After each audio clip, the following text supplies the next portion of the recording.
सबसे पहले पेंटिकोस के दिन या पेंटिकोस का दिन आया, पेंटिकोस डे, जो कि यहूदियों के हिसाब से एक पर्व में का एक ऐसा फेस्टिवल है या फीस्ट है।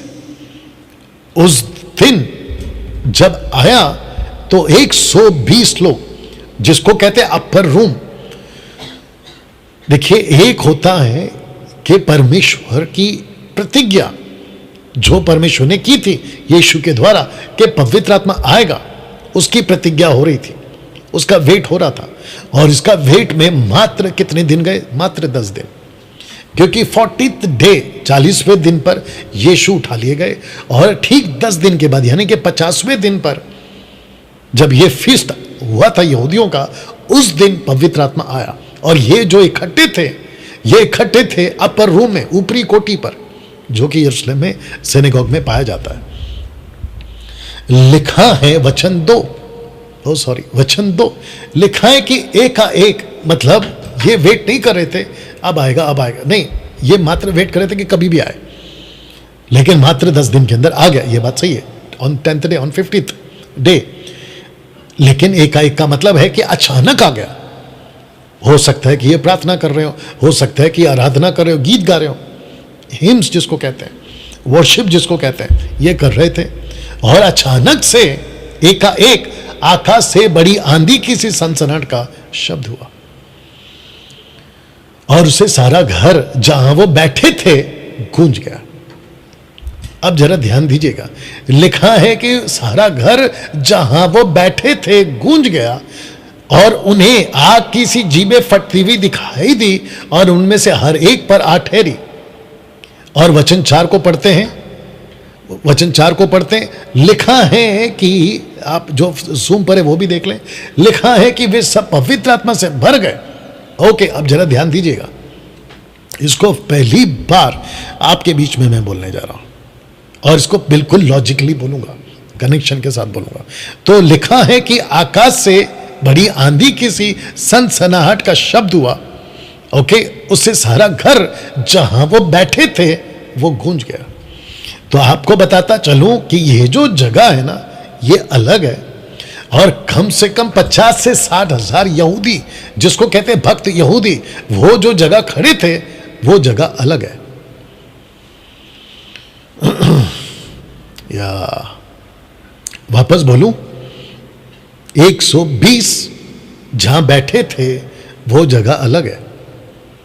और 50 से 60 हजार जो भक्त यहूदी अपने अपने तरीके से, जूविश कॉन्सेप्ट के हिसाब से, जो उस दिन पेंटिकोस का फीस्ट का दिन था, वो जो जगह खड़े थे, बैठे थे, जा रहे थे, कुछ भी कर रहे थे, वो 50 से 60 हजार लोगों का ग्रुप अलग था। तो ये 2 अलग अलग घटनाएं हैं। एक जगह पर यहूदी खड़े हैं 50 से 60 हजार और दूसरी जगह पर 120 जिनके ऊपर पवित्र आत्मा अभी उतरा है। ओके, तो लिखा है कि जब पेंतिकोस का दिन आया तो वो सब एक जगह इकट्ठे थे, आप देख लीजिएगा, और आकाश से एकाएक आकाश से बड़ी आंधी की सी सनसनाहट का शब्द हुआ। आकाश से हुआ, आपके दिमाग में पिक्चर बनाइएगा, और जितने जूम के लोग हैं आशा करता आप सुन रहे हैं। आकाश से एक शब्द हुआ, और जब यह शब्द हुआ और यह आंधी चली तो 50 से 60 हजार लोग वहां पर बैठे देख रहे, खड़े होकर देख रहे हैं कि यह आकाश में अचानक से इतनी बड़ी आंधी कैसे आ रही है और इतना बड़ा शब्द कैसे हो रहा है। ये वो देख रहे थे बिल्कुल सेम टाइम। 120 एक जगह, 50 से 60 हजार एक जगह, और जब आकाश में कुछ हुआ तो उनको भी दिख रहा है, और जो घटना घटी जिनके ऊपर 120 वो जिनके ऊपर बीत रही है वो भी अपनी आंखों से देख रहे हैं। वचन 3 लिखा है कि उन्हें आग की सी जीभें फटती हुई दिखाई दी और उनमें से हर एक पर आ ठहरी। उनमें से हर एक के ऊपर आ ठहरी। तो 120 देख रहे हैं, आग की सी जीभें फटती हुई दिखाई दी। ऐसी जीभें फट रही हैं, आग की सी जीभें फट रही हैं। इसका मतलब यह है कि जो जीभ है वो हरकत कर रही है, वो कुछ कार्य कर रही है, सुस्त नहीं है, वो मरी हुई जीभ नहीं है, वो बात करने वाली जबान है। हरकत कर रही है, ऐसा कुछ उनको दिखाई दी। और उनमें से हर एक के ऊपर आ ठहरे। उनमें से, किन में से? जो 120 एक घर पर बैठे थे उनमें। वचन 4 लिखा है कि और वे सब पवित्र आत्मा से भर गए। और जिस प्रकार आत्मा से कौन भर गए? 120। जो नीचे 50 से 60 हजार जो लोग खड़े हैं ना, वो ये सब सुन रहे हैं और ऐसा कुछ नजारा देख रहे हैं। और जब वचन 4 आता है तो लिखा है कि वे सब पवित्र आत्मा से भर गए। अब इसको बोलते बोलते बैक ऑफ द माइंड, पीछे आपके दिमाग में ये बात को भी रखिए कि इसका लेखक कौन है। इसका लेखक है एक डॉक्टर जिसका नाम है लूक, एक वैद्य जिसका नाम है लूका। और लूका जब अपनी बात को लिखता है, इसी के पहले वचन में चले जाओ तो कहता है कि जब मैं बातों को लिखता हूं, एक काम करता हूं आपको पढ़वा देता हूं। कहता है एक्ट चैप्टर 1 का 1 में कहता है, हे थियोफिलुस, मैंने पहली पुस्तिका यानी लूका की किताब की बात कर रहा है, सब बातों के विषय में लिखी जो यीशु आरंभ से करता और सिखाता रहा उस दिन तक जब तक वह उन प्रेरितों को जिन्हें उसने चुना था पवित्र आत्मा के द्वारा आज्ञा देकर ऊपर ना उठाया, तब जाकर वो एक एक बातों को क्रमानुसार लिखता है। तो बैक ऑफ द माइंड आपके ये रखिएगा कि इसका लेखक लूक है जो बारीकी से एक एक चीज को पूछ पूछ कर जांच पड़ताल कर कर वो लिख रहा है। यहां तक ठीक। 50 से 60 हजार नीचे, 120 ऊपर के कमरे में। ये पिक्चर दिमाग में बना लो। 120 के ऊपर जो हुआ था, आंधी चली, आवाज आई, जो भी कुछ हुआ वो ये 50 से 60 हजार लोग देख रहे हैं। आकाश में कुछ हो रहा है। 120 जो कमरे में वहां पर कुछ उतर रहा है, इन सबको दिखाई दे रहा है। अब जरा सुनिएगा, वे सब पवित्र आत्मा से भर गए ऑन द स्पॉट। तो जिस जिस पेंटिकॉस्टल और जिस जिस कैरिस्मेटिक और जिस जिसको जो सो कॉल्ड खुद को बाइबल टीचर कहता है, आपको बताता चलो कि पवित्र आत्मा से पहले भरे, उसके बाद पवित्र आत्मा ने एबिलिटी या क्षमता दी कि तुम आप कुछ बोलो। तो इसको कहते हैं कि दान बाद में आता है, पवित्र आत्मा पहले आता है। वाह, कैसा लग रहा है? जी जी जी जी। तो जिस जिसकी टीचिंग है ना कि पहले दान मिलता है, जब तक तुम अन्य भाषा नहीं बोलोगे, जब तक तुम रबा रबा शबा शबा नहीं बोलोगे, जो कि यहां पर है ही नहीं, वो बात तो पहली बात, ये वहां है ही नहीं। ये इन लोगों की मूर्खता है और अंधेपनों की, अंधे अगुओं की शिक्षा के चलते ये भी खुद धोखा खा बैठे। यहां रबा रबा शबा शबा का मैं आपको बताऊं, अगर पथरस आज आ जाए और अगर ऐसा कोई बाइबल टीचर ऐसा सिखा दे कि पेंतिकोस के दिन अन्य भाषा उतरा था और पेंतिकोस के दिन इन्होंने रबा रबा शबा शबा बोला, वो जोर जोर से थप्पड़ मार देगा उनको। बोलेगा कैसी बकवास कर रहे हो, क्योंकि पतरस बोलेगा हमने ऐसी कोई भाषा बोली ही नहीं। आगे कनेक्ट करूंगा मैं। तो मुझे नहीं पता कि ये लोग क्यों ऐसा सिखाते हैं और पूरे के पूरे कलीसिया को डरा देते हैं और धोखे में डाल देते हैं। एनीवे, बाइबल कॉलेज में इसको हम क्लियर भी करते चले जाएंगे ताकि और लोगों को भी एजुकेट किया जा सके ना। वचन 4 को फिर से पढ़ते हैं। लिखा है कि वे सब पवित्र आत्मा से भर गए और जिस प्रकार आत्मा ने उन्हें बोलने की सामर्थ्य दी, वे अन्य अन्य भाषा बोलने लगे। अब इसको दिमाग में रखिएगा। 120 ऊपर के कमरे में, 50 से 60 हजार भक्त यहूदी नीचे। कौन सा दिन है? पेंतिकोस का दिन है। आकाश में हलचल हो गई, पूरा घर गूंज गया। आंधी तूफान की लहरें ऑलरेडी आ चुकी हैं और पूरी की पूरी तरह वो जो पूरा का पूरा जो एटमॉस्फेयर है, यरूशलेम का पूरा जो आराधनालय है, सिनेगॉग है, वो पूरी तरह से दहल उठा है। तो 120 को जब पवित्र आत्मा ने भरा तो उनको कमरे में नहीं रखा।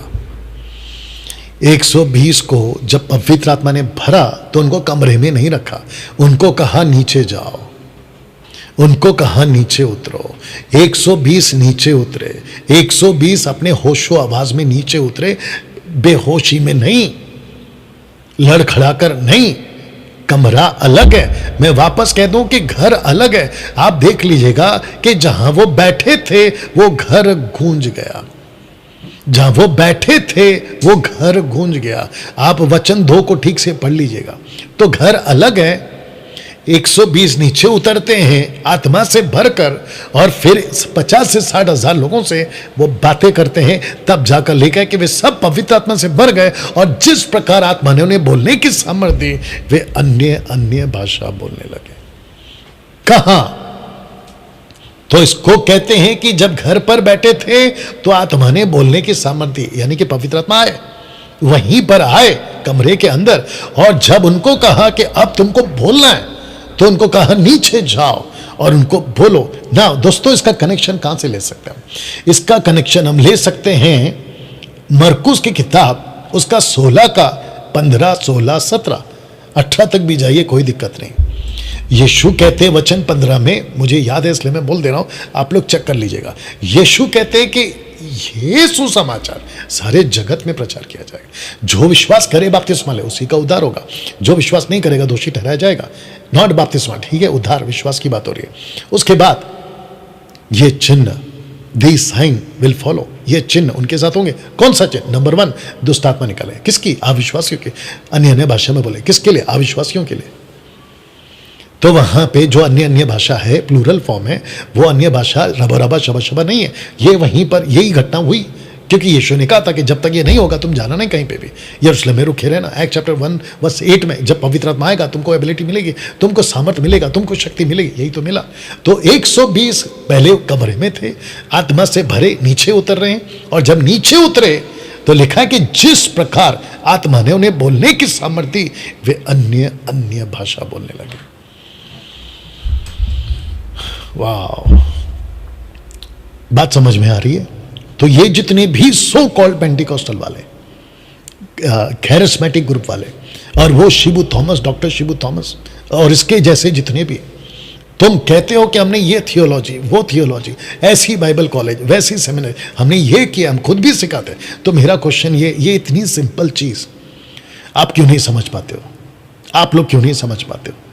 पंजाब के पास्टरों, महाराष्ट्र के पास्टरों, गुजरात, कर्नाटका, तमिलनाडु, आप जहां कहीं के भी, अफ्रीका, अमेरिका, जहां कहीं के भी आप पास्टर, आप ये इतनी सिंपल चीज क्यों नहीं समझ पा रहे हो? और इसमें इतना गड़बड़ क्यों करे? जितना साफ लिखा है, और कितना साफ लिख दिया, और कितना साफ पढ़ ले। तब जाकर फिर से आपके लिए पढ़ दे रहा हूं कि जब पेंतिकोस का दिन आया, मैं पीछे जा रहा हूं, जब पेंतिकोस का दिन आया, वे सब एक जगह इकट्ठे थे। वचन 2, एक आकाश से बड़ी आंधी की सी सनसनाहट का शब्द हुआ, उससे सारा घर जहां वो बैठे थे गूंज गया। तो घर गूंज गया, आकाश से आंधी उठी, ये सब देख रहे हैं। वचन 3, और उन्हें आग की सी जीभें फटती हुई दिखाई दी, उनमें से हर एक के ऊपर आ ठहरी, और वे सब पवित्र आत्मा से भर गए घर के अंदर। लेकिन जब बाहर निकले तो जिस प्रकार आत्मा ने उन्हें बोलने की सामर्थ्य दी, वे अन्य अन्य भाषा बोलने लगे। इन सब को तोड़ तोड़ के पढ़ना होगा। इन सब के बीच में आपको गैप्स रखना होगा। आंधी आई अलग है, घर पे बैठे अलग है, उनके ऊपर कुछ गिरा वो अलग है, पवित्र आत्मा उतरा वो अलग है, उसके बाद वो बोलने लगे वो अलग है। आपको इसको तोड़ तोड़ के पढ़ना होगा।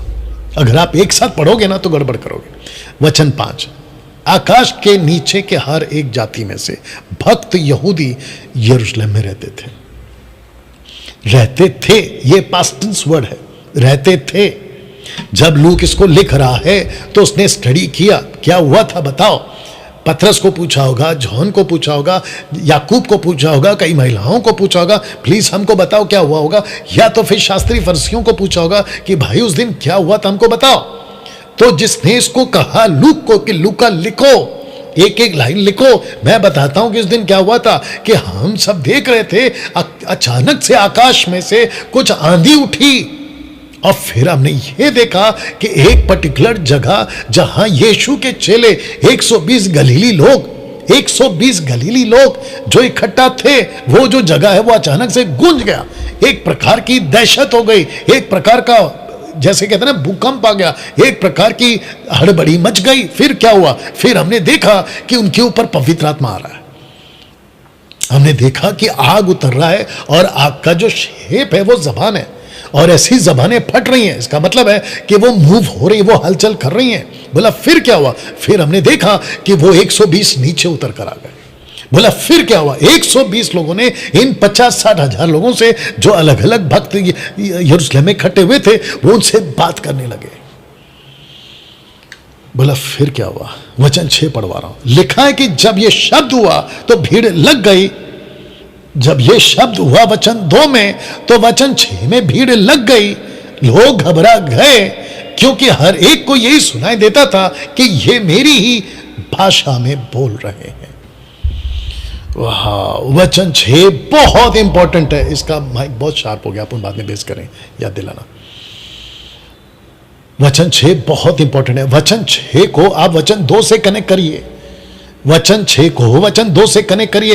एक आकाश से बड़ी आंधी की से संतरण का शब्द हुआ, उससे सारा घर जमा बैठे थे। अब वचन 6 पढ़ो। जब वो शब्द हुआ तो भीड़ लग गई, लोग घबरा गए क्योंकि हर एक को ये बात सुनाई देता था कि ये तो मेरी मातृभाषा में बोल रहे हैं। इसका मतलब ये हुआ कि जब पवित्र आत्मा आया, जहां वो घर था वो गूंज गया, और वो जब नीचे आए तो उन्होंने क्या देखा कि अरे ये जो बोल रहे हैं ये तो मेरी मातृभाषा है, ये तो मेरी खुद की भाषा है। और कौन कौन सी भाषा में रखूंगा? तो लूक इसको लिख रहा है, दिमाग में रखो कि लूक इसको लिख रहा है। आज जो आज पढ़ रहे हैं ना हम, लूका की लिखी हुई, जो डॉक्टर है ना लूक, वो उसकी लिखी हुई स्टेटमेंट पढ़ रहे हैं। वाह, हम लूका की लिखी हुई स्टेटमेंट पढ़ रहे हैं।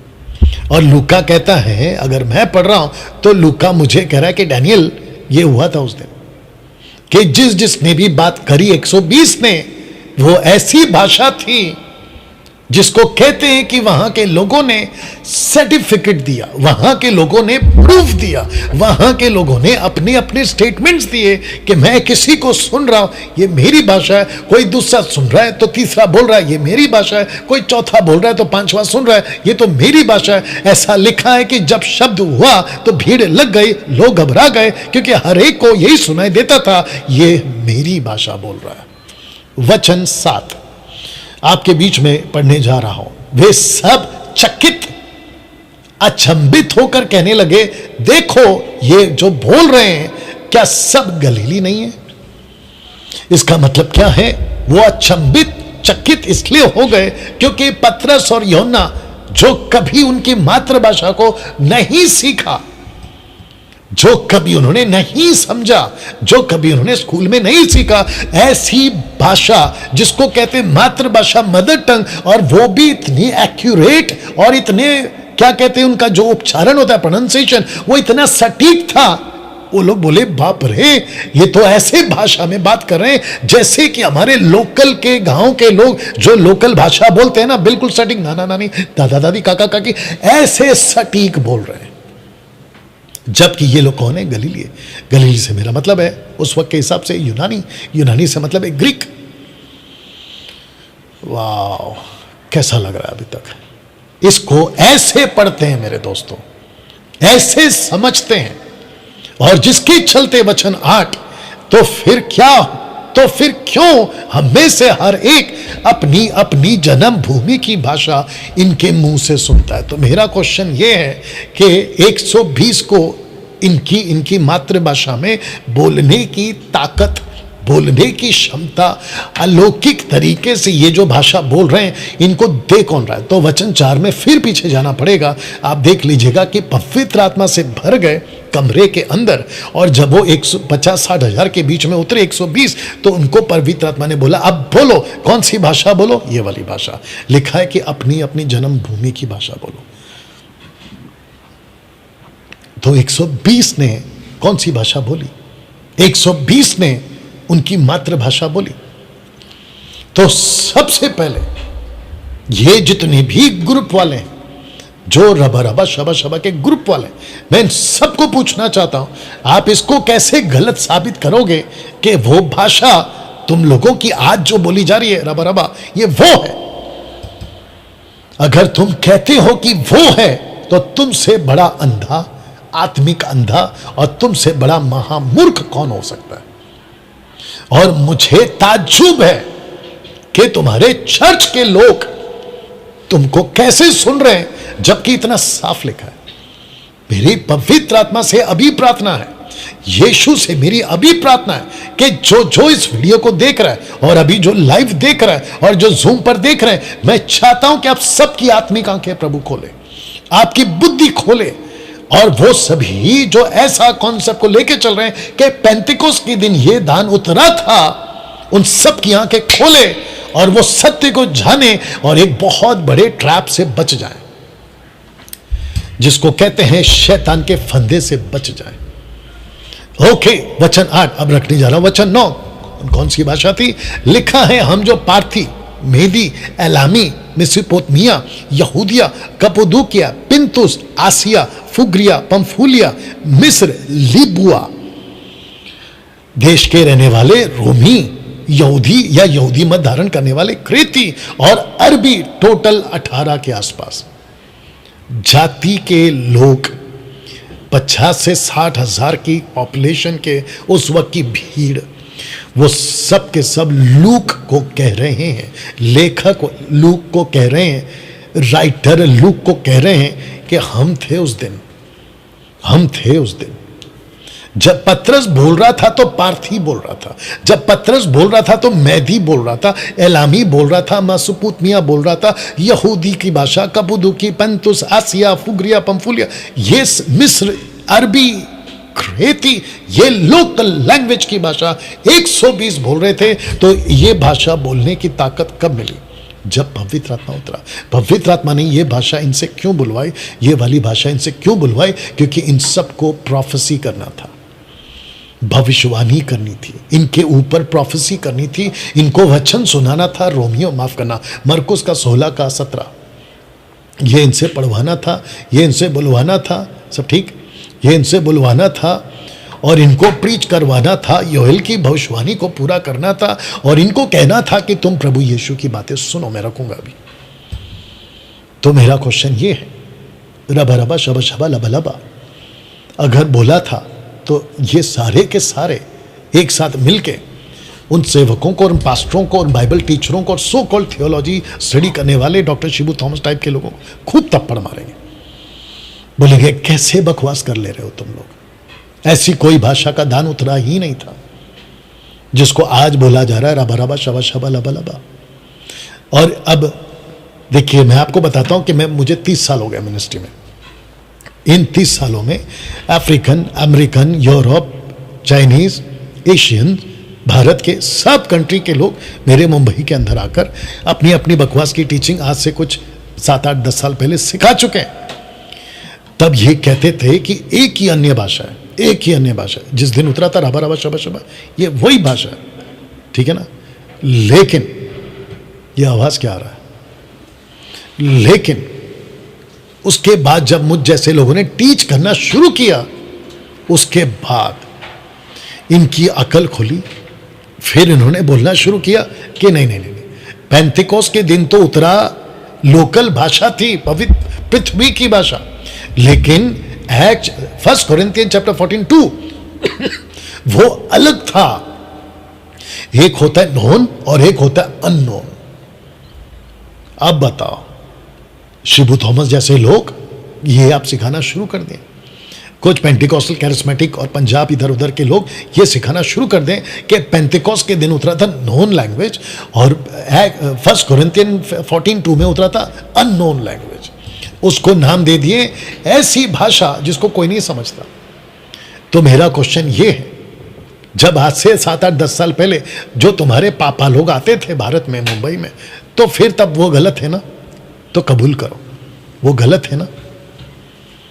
जैसे तब वो गलत है ना, वैसे आज तुम लोग गलत हो, अननोन वाले लोग, जबकि ऐसा कोई दान है ही नहीं।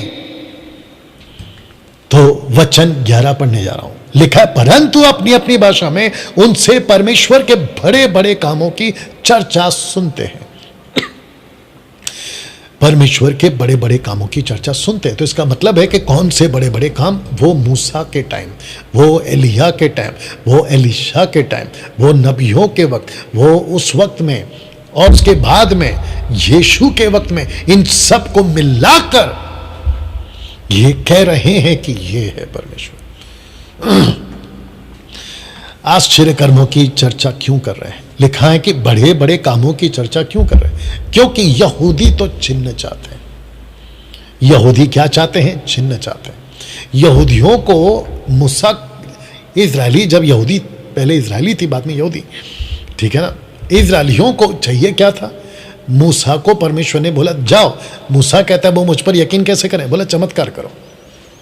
एलिया को क्या कहा? चमत्कार करो। एलीशा को क्या कहा? चमत्कार करो। यीशु को क्या कहा? चमत्कार करो। और इस चमत्कार को देखकर उनको यकीन होता था कि यस बाबा, आज हमको चमत्कार की जरूरत नहीं है, जो कि बहुत सारे पास्टर लोगों का गलत धारणा है। कहते चमत्कार दिखाओ विश्वासी बना। नो, आप उनको वचन सुनाओ और उनको विश्वासी बनाओ। चमत्कार का कॉन्सेप्ट खत्म हो गया साहब। मैं नहीं कहता कि चमत्कार नहीं होते, चमत्कार होते हैं, लेकिन एक होता है चमत्कार का दान, एक होता है परमेश्वर अपनी मर्जी से चमत्कार करता है। गिफ्ट्स अलग हैं, परमेश्वर की मर्जी के चमत्कार अलग है। वो गिफ्ट देते थे, वो गिफ्ट आते थे, जैसे मूसा पर, एलिया पर, एलीशा पर, यीशु पर, पौलुस पर, पतरस पर।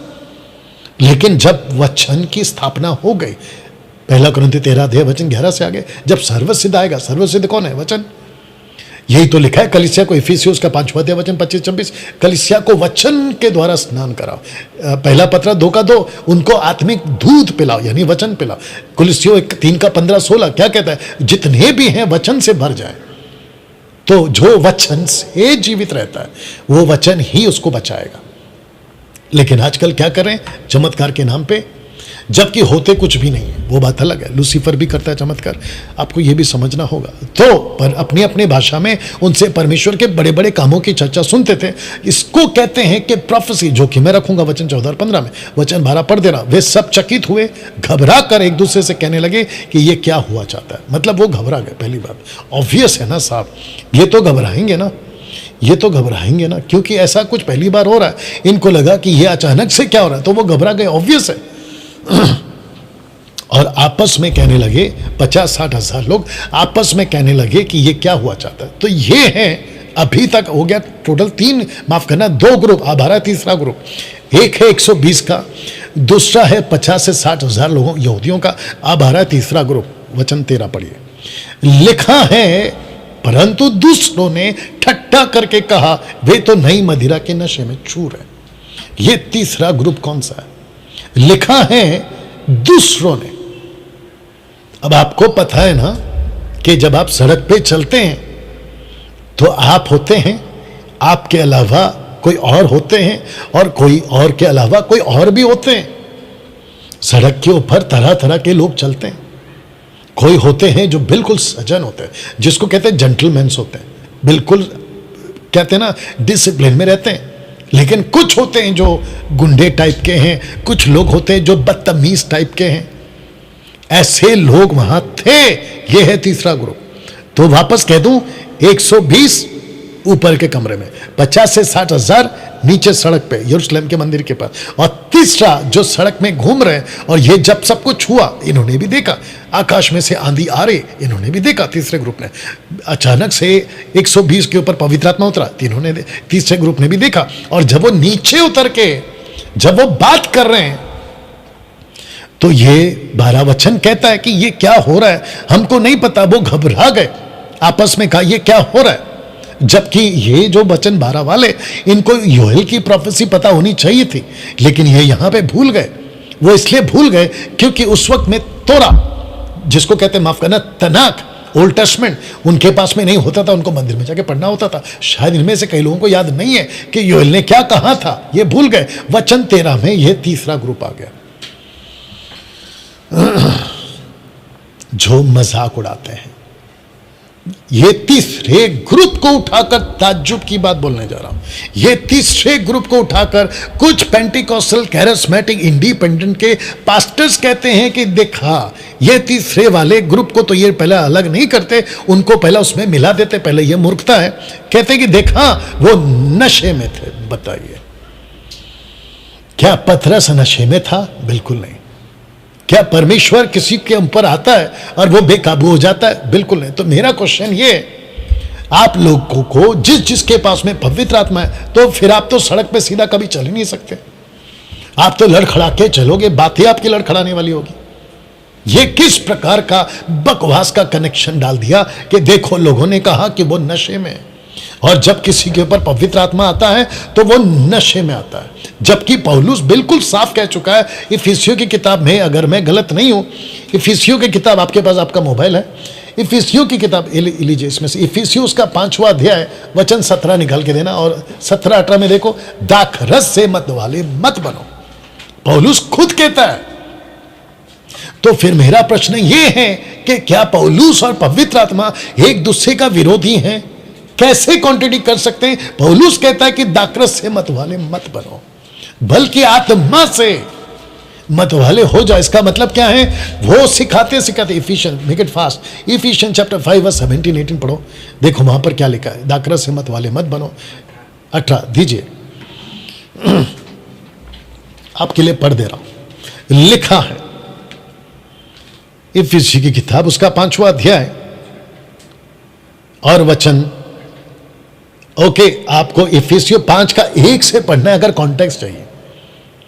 इफिसियो आपको 1 से पढ़ना है अगर आपको कॉन्टेक्स्ट चाहिए, क्योंकि वो विश्वासियों को डांट लगा रहा है कि सांसारिक मत बनो, गलत काम मत करो, मूर्ति पूजा मत करो। ऐसा बोलते बोलते बोलते वचन 15 से पढ़ता हूं। कहता है कि ध्यान से देखो कैसी चाल चलते हो, निर्बुद्धियों के समान नहीं पर बुद्धिमानों के समान चलो। वचन 16, अवसर को बहुमूल्य समझो क्योंकि दिन बुरे हैं। वचन 17, इस कारण निर्बुद्धि ना हो पर ध्यान से समझो कि प्रभु की इच्छा क्या है। वचन 18, दाखरस से मत वाले ना बनो।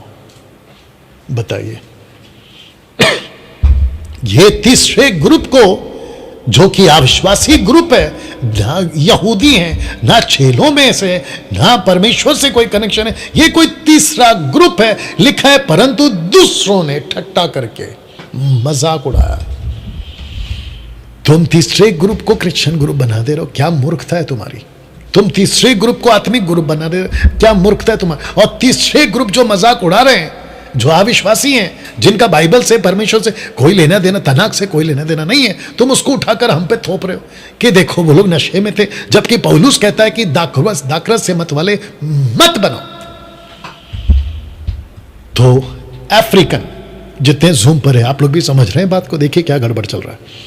अफ्रीका में, यूरोप में, चाइनीज कंट्री में, अफ्रीकन कंट्री में, यूरोप क्या कहते हैं उसको, भारत के अंदर बहुत सारे लोग जब पवित्र आत्मा से भरते, जो कि दुष्ट आत्मा उनका, और वो लड़खड़ाते हैं, चीखते हैं, कुत्तों की तरह भौंकते हैं, भाऊ भाऊ भाऊ भाऊ, और पता नहीं क्या क्या हरकत करते हैं, घास खाते, पता नहीं क्या क्या करते हैं, उनको तुम कहते हो कि ये आत्मा से भरे। क्या बकवास है ये। इसको कहते पवित्र आत्मा का मजाक उड़ाना। एक भी पास्टर अगर कोई ऐसा वीडियो देखा है जहां पे पुलपिट पे खड़े होके जो प्रीचर, लेडी हो या जेंट्स हो, जो आत्मा से भरकर खुद को कहती है मैं नशे में हूं, वो पवित्र आत्मा नहीं है, वो दुष्ट आत्मा, नरक से आया हुआ। एनीवे, तो वचन 14 आ रहा है। ओके, एक और चीज को कनेक्ट कर देता हूं, फिर उसके बाद मैं आगे बढ़ता हूं। वचन 13 तक किसी को नहीं पता चल रहा है, 1 से लेके 13 तक किसी को नहीं पता चल रहा है कि दरअसल में हो क्या रहा है। किसी को नहीं पता चल रहा है कि हो क्या रहा है। वचन 14 में पौलुस, माफ करना, पतरस इसको क्लियर करता है।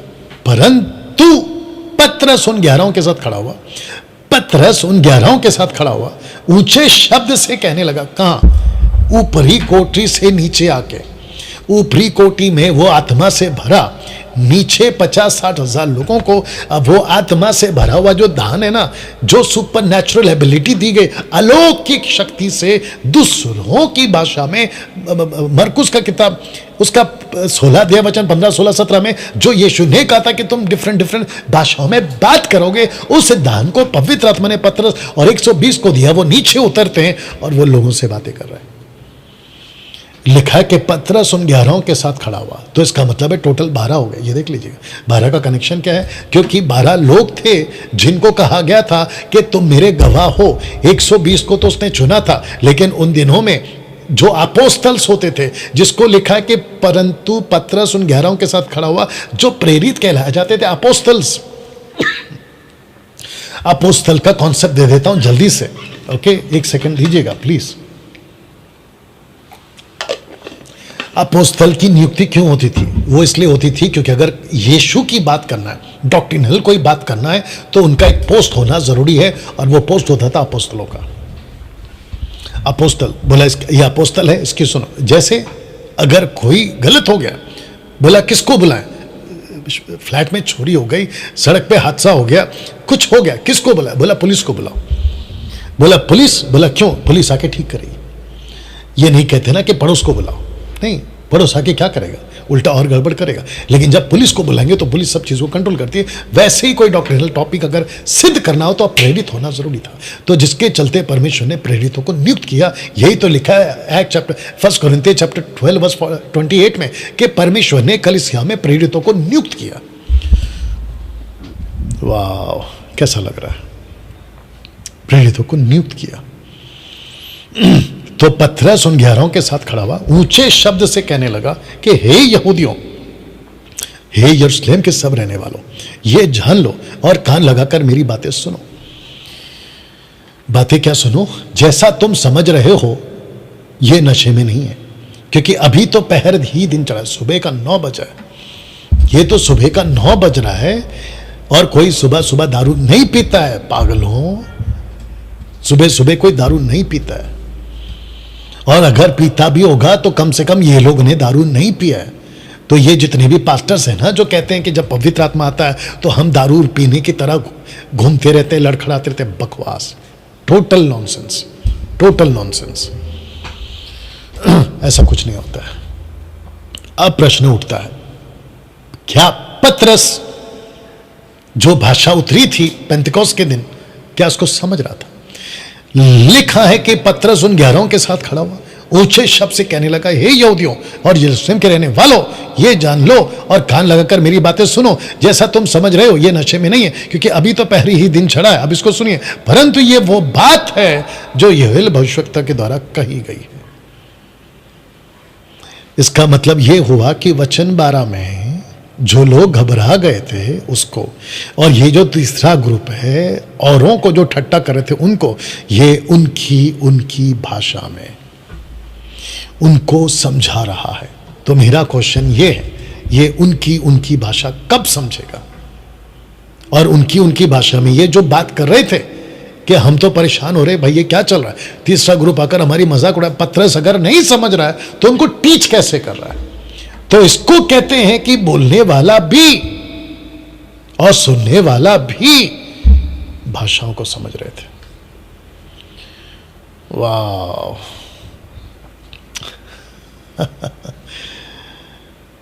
चेक करो जूम पर कितने लोग हैं अभी। तुम फोन मंगा ही क्यों नहीं लेती? मंगा लिया, मंगा लो ना, क्यों बार बार? You understand? जितने फेसबुक पर हैं 220 के ऊपर के आसपास, आप लोगों को बात समझ में आ रही है? और ये जो रिकॉर्डेड वीडियो है आप लोग अभी देख रहे होंगे, आप भी बात को समझिए। जो सुन रहा है उसने प्रूफ किया ये मेरी मातृभाषा है।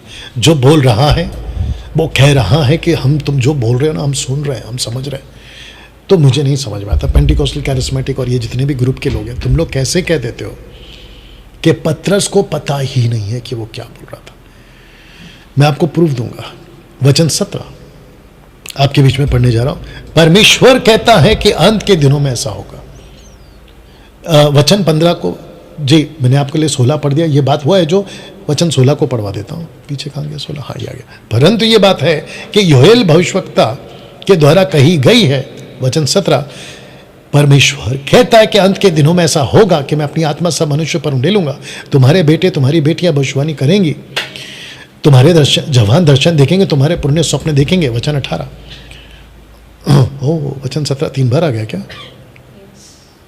ओके, वचन 18, ओके, वचन 18, वरन मैं अपने दासों और दासियों पर भी उन दिनों में अपनी आत्मा उड़ेलूंगा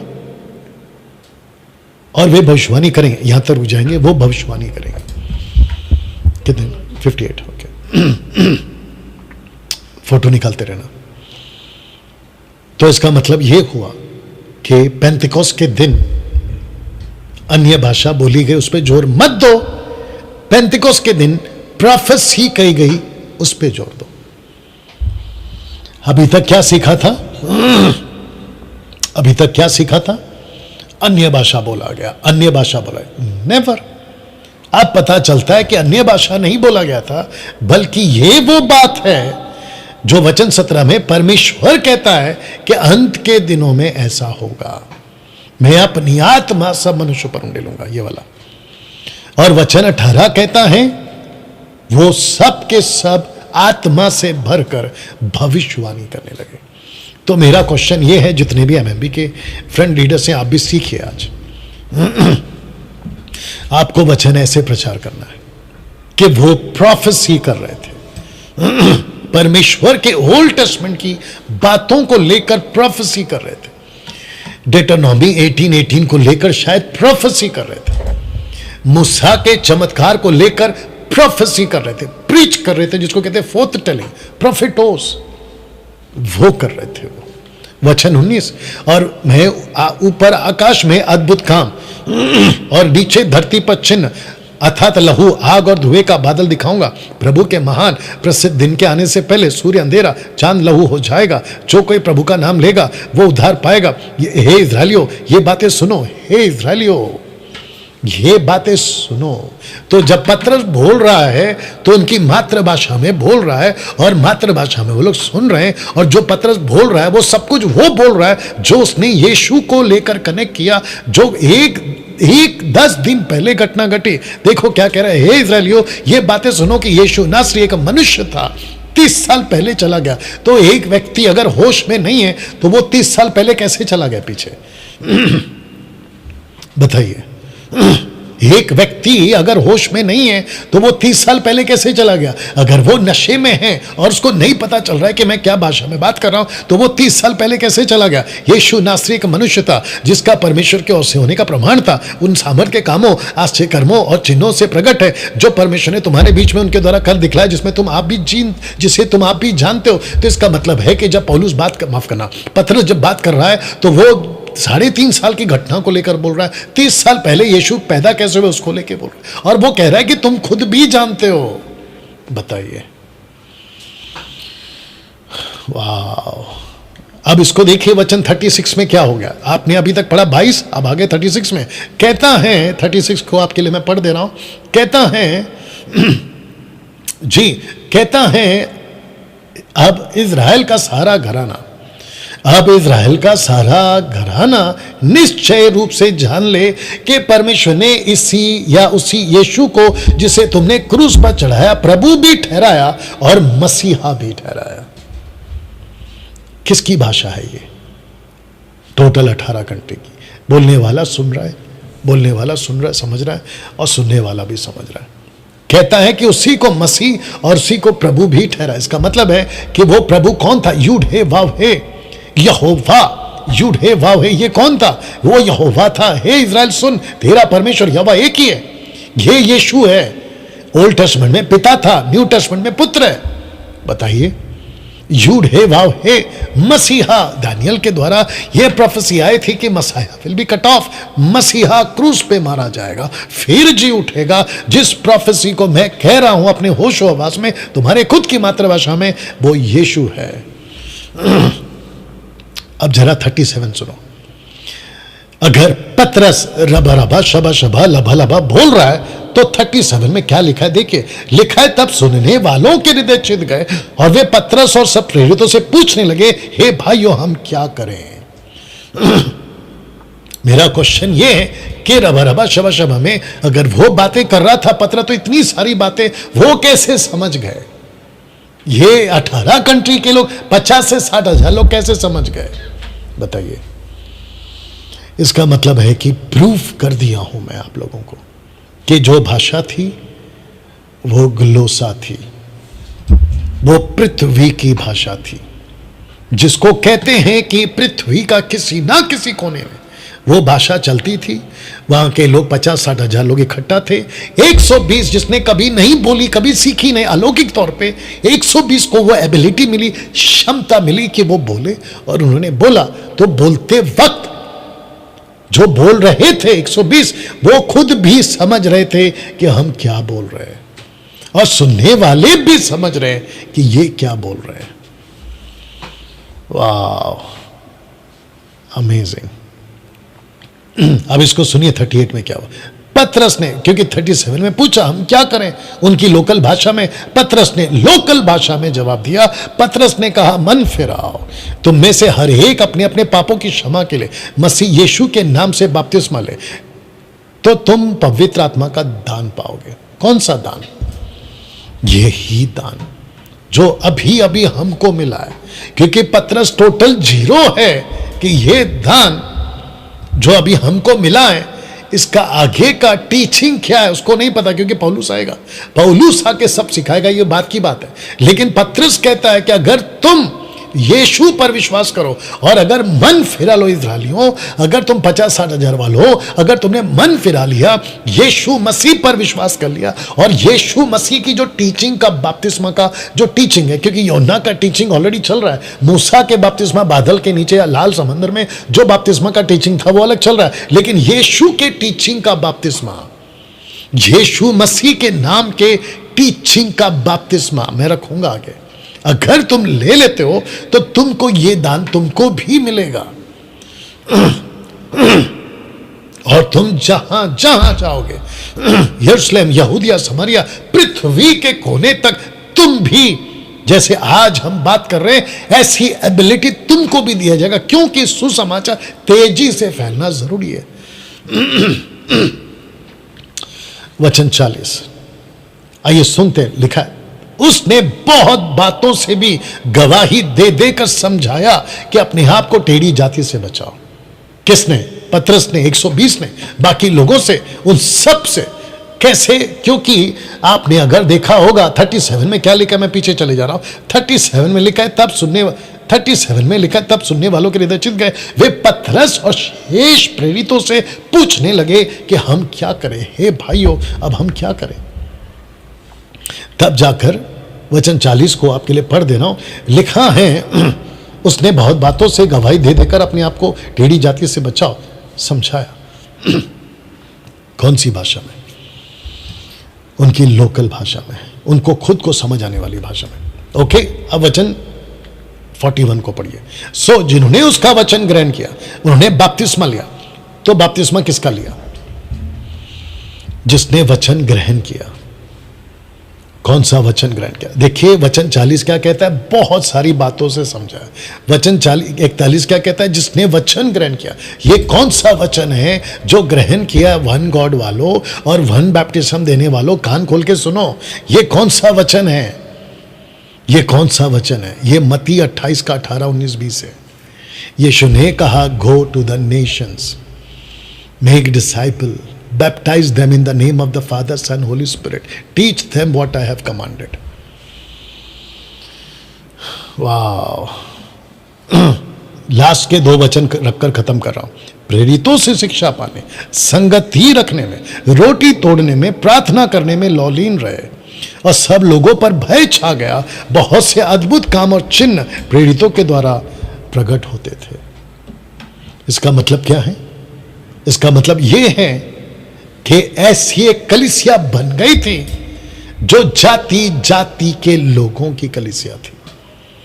अब ये सिर्फ यूनानी नहीं बोल रहे, अब ये सिर्फ अरामिक नहीं बोल रहे, अब ये सिर्फ लैटिन नहीं बोल रहे, बल्कि बाकी 18 कंट्री से आए हुए, उद्धार पाए हुए लोगों की मिली जुली कलीसिया यहां पे तैयार हो गई।